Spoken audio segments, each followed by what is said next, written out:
Nesse momento, o mundo todo está acompanhando, esse julgamento. 66 jornalistas, de vários cantos do planeta, já devem estar subindo as primeiras informações do início desse julgamento, que é um exemplo, né, para o resto do mundo que está vivendo as ameaças dessa extrema direita. E é também, um alerta para os Estados Unidos, para o eleitor dos Estados Unidos, da incapacidade que se diz a maior democracia do planeta, tem, né, que é o fato de não conseguir, punir golpistas, como ocorreu no fim do primeiro mandato do Trump. Acho que a fala do Gonê e a do relator estão extremamente afinadas.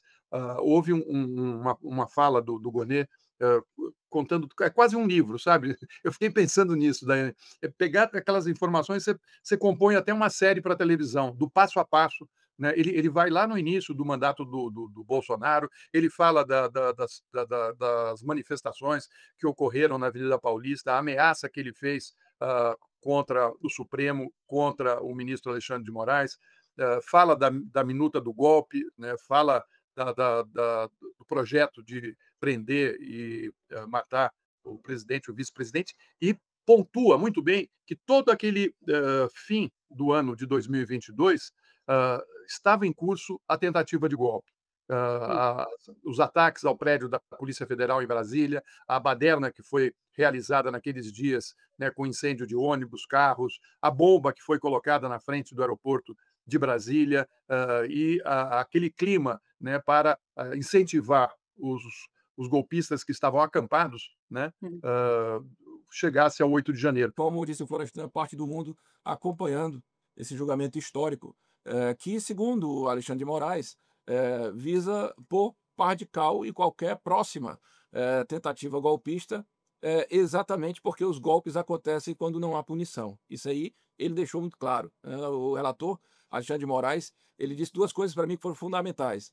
Primeiro, ele disse que a punição evita a impunidade futura, né, e segundo, ele fez uma defesa da soberania, mandando aí um recado, também aos Estados Unidos de que a nossa soberania não será vilipendiada. Com relação ao relatório a acusação do Boné Goneco, Florestan, eu pensei exatamente o que você pensou. É pegar aquilo ali, mandar para a gráfica imprimir e dar um livro, né, quer dizer, foi um relato histórico do que aconteceu entre meados de 2021 e até a sequência de investigação até o dia de hoje, né, faltando concluir aí apenas os próximos capítulos que serão as condenações, mas realmente foi magistral, porque ele falava do passo a passo, e ao mesmo tempo ele casava, com as informações que justificavam, que aquele fato, ele tinha existido, através de uma anotação de agenda, através de um áudio encontrado num telefone de não sei de quem, através da colaboração do Mauro Cid, através de um diálogo que o general Heleno teve com um outro camarada, ou daquele principal interlocutor com os caminhoneiros, das declarações públicas. Então, assim, foi magistral. E outra coisa, como colocou a Daiane na abertura, sucinto, né? Nós esperávamos 2 horas, ele falou em 1 hora, ali a leitura da acusação perfeita. Sua opinião sobre esse julgamento na influência do dia a dia do Congresso? Olha, eu acho que esse é um julgamento histórico. Julgamento histórico na história política do nosso país. Nós vimos uma tentativa de golpe organizada em 2 anos durante o governo do Bolsonaro, que teve uma radicalização ali a partir do processo eleitoral de 2022, quando o Bolsonaro viu que não ia ganhar, e aí se fortaleceu narrativas e uma estrutura golpista que envolvia minutas, que envolvia monitoramento de autoridades, que envolvia plano de assassinato do Lula, do Alckmin e do Alexandre de Moraes. Então, assim, uma farta documentação comprobatória dessa tentativa de golpe que a extrema-direita tentou dar, e agora também com a ingerência estadunidense da extrema-direita dos Estados Unidos, do Trump, sobre a soberania nacional. Então eu acho que tem um elemento histórico para a história do país. Condenar o Bolsonaro é, obviamente, buscar justiça para o 8 de janeiro e a tentativa de golpe, mas é também garantir futuro de não ter novos ataques às liberdades democráticas. Em relação ao Congresso, nós sabemos que a extrema-direita segue tentando anistia, o que seria um escândalo constitucional diante, né, desse julgamento do que nós estamos vendo, uma tentativa de golpe, mas é uma tentativa permanente da extrema-direita. Nós não vamos aceitar que nenhuma bandalheira dessa prospere no Congresso Nacional, mas ao mesmo tempo é muito importante a mobilização do nosso povo, a mobilização de todos aqueles e aquelas que lutaram junto conosco para derrotar o governo Bolsonaro, que lutaram para enfrentar a tentativa de golpe, que lutam agora para inverter a pauta política do país, para que não tenha anistia. A luta sem anistia segue viva e necessária. O Gonê não chegou a individualizar as penas, mas ele mostrou claramente que não há inocente nesse grupo.